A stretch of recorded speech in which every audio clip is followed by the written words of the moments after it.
تکوین اور اس کا 9واں باب۔ اور خدا نے نوح اور اس کے بیٹوں کو برکت دی اور انہیں کہا کہ پھلو اور بڑھو اور زمین کو معمور کرو، اور تمہارا روب اور ڈر زمین کے کل جانوروں اور آسمان کے سب پرندوں اور زمین پر سب چلنے والوں پر قائم رہے گا۔ سمندر کی سب مچھلیاں تمہارے ہاتھ میں دی گئیں، سب جیتے چلتے جانور تمہارے کھانے کے واسطے ہیں۔ میں نے ان سب کو نباتات کی طرح تمہیں دیا، مگر تم گوشت کو اس کے خون کے ساتھ مت کھانا، کیونکہ میں تمہارا خون ہر ایک جنگلی جانور سے اور ہر ایک آدمی کے ہاتھ سے طلب کروں گا، اس آدمی سے بھی جو اپنے بھائی کو مار ڈالے۔ میں آدمی کی جان طلب کروں گا۔ جو انسان کا خون بہائے، انسان ہی سے اس کا خون بہایا جائے گا، کیونکہ خدا کی صورت پر انسان بنایا گیا۔ مگر تم پھلو اور بڑھو اور زمین پر اولاد پیدا کرو اور اس کو معمور کرو۔ اور خدا نے نوح سے اور اس کے بیٹوں سے کہا، دیکھو میں اپنا عہد تم سے اور تمہارے بعد تمہاری نسل سے اور سب جانداروں سے جو تمہارے ساتھ ہیں، کیا پرند کیا چرند اور زمین کے سب درندوں سے جو کشتی سے نکلے، زمین کے ہر طرح کے جانداروں سے قائم کرتا ہوں۔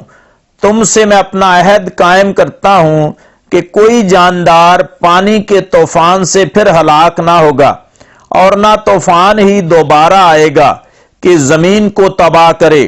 اور خدا نے کہا کہ جو عہد میں ہر زمانے کی پشتوں کے لیے اپنے اور تمہارے درمیان بلکہ تمہارے ساتھ کے سب جانداروں کے درمیان کرتا ہوں، اس کا یہ نشان ہے، میں اپنی کمان بادل میں رکھتا ہوں، وہ میرے اور زمین کے درمیان عہد کا نشان ہو۔ جس دن میں زمین کے اوپر بادل لاؤں اور میری کمان بادل میں نظر آئے، تو میں اس عہد کو یاد کروں گا جو میرے اور تمہارے اور ہر جاندار کے درمیان ہے۔ طوفان کا پانی دوبارہ نہ چڑھے گا کہ تمام جانداروں کو ہلاک کرے۔ کمان جب بادل میں ہوگی، میں اسے دیکھوں گا اور میں اس دائمی عہد کو یاد کروں گا جو خدا کے اور ہر جاندار کے اور ہر مخلوق کے درمیان قائم ہے۔ پس خدا نے نوح سے کہا کہ یہ اس عہد کا نشان ہوگا جو میں نے اپنے اور زمین کے ہر جاندار کے درمیان قائم کیا ہے۔ اور نوح کے بیٹے جو کشتی سے نکلے سام اور حام اور یافت تھے، اور حام کنعان کا باپ ہے۔ نوح کے یہی 3 بیٹے تھے، اور انہی سے تمام زمین پر بنی نوع انسان پھیلے۔ اور نوح کھیتی کرنے لگا، اور اس نے انگور کا باغ لگایا، اور اس کی مے پی کر نشے میں آیا، اور اپنے ڈیرے کے اندر برہنہ ہو گیا۔ اور کنعان کے باپ حام نے اپنے باپ کو برہنہ دیکھا اور اپنے دونوں بھائیوں کو جو باہر تھے خبر دی۔ تب سام اور یافت نے ایک کپڑا لیا اور اپنے دونوں کندھوں پر دھرا، اور پچھلے پاؤں جا کر اپنے باپ کی برہنگی کو چھپایا، اور ان کے منہ پچھلی طرف تھے، اور انہوں نے اپنے باپ کی برہنگی کو نہ دیکھا۔ جب نوح مے کے نشے سے ہوش میں آیا، تو جو کچھ اس کے چھوٹے بیٹے نے اس کے ساتھ کیا تھا جانا۔